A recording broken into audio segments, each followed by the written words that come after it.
Ms. Holm, I'd like to pick up that line of inquiry. Sure.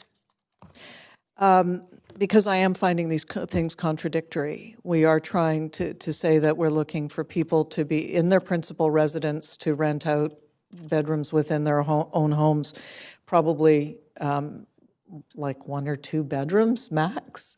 And so we're saying here, I guess I'm looking for use cases to explain this, that someone that's renting out a bedroom in their house needs to hire a manager to manage that for them? No, not at all. Sorry if I've misled you on that.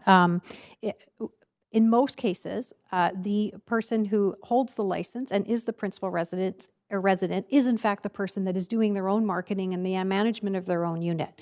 However, we're finding, as has been noted, there are a number of commercial operators out there who are operating on behalf of a number of license holders or non-license holders. And this is a regulatory approach we're proposing to allow us to oversee those operators and to be able to take greater enforcement action against those that are non-compliant.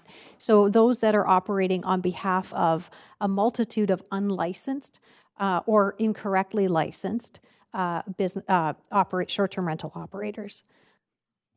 Why wouldn't you just rule them out of order, so to speak? Again, it seems to me that if someone is renting out a bedroom in their house, that's not a full-time job, and the idea that this then become a commercial enterprise that is being legitimized actually by being addressed in this way in the bylaw, I'm concerned about that.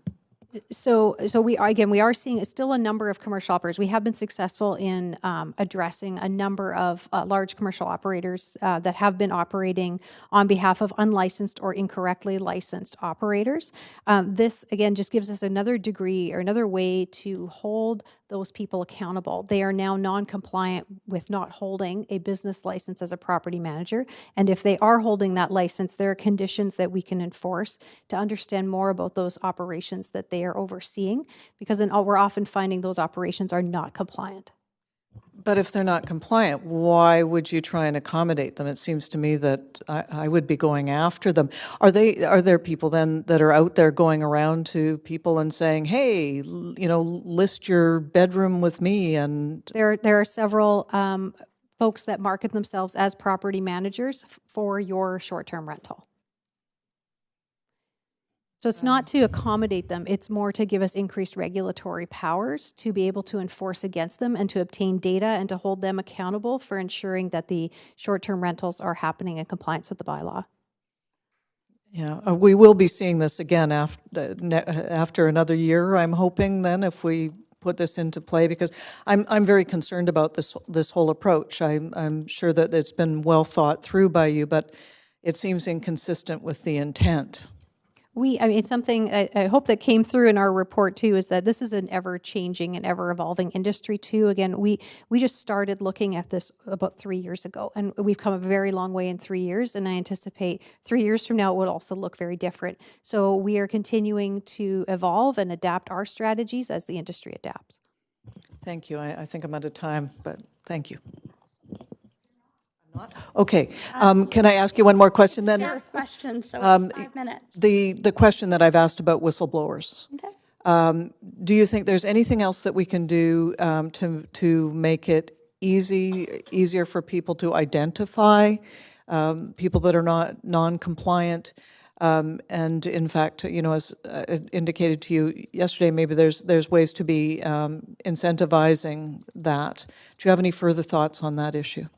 So I think we have some fantastic tools in place through Van Connect and 311 to currently collect information about suspected non-compliant operators.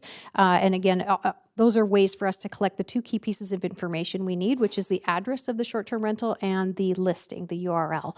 The challenge we have with the social media approach to advertising is advertising the non-compliant operators is the security and concerns that we hear from operators to be advertised or outed, if you will, on a social media platform has implications for the security of the operators.